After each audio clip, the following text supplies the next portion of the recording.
China EV Post is reporting that battery maker CALB had a strong year in 2024, with net income expected to rise between 80 to 100% compared to 2023.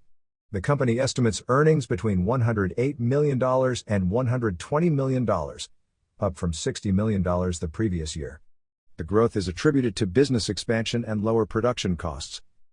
CALB installed 36.5 gigawatt-hours of power batteries in China last year, nearly 11% increase from 2023.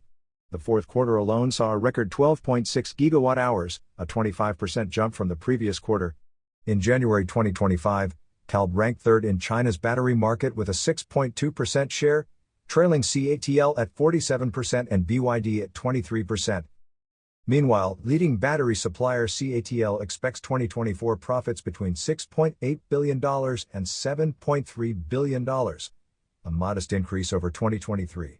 However, its revenue is projected to decline by up to 11%, landing between $49 billion and $50 billion.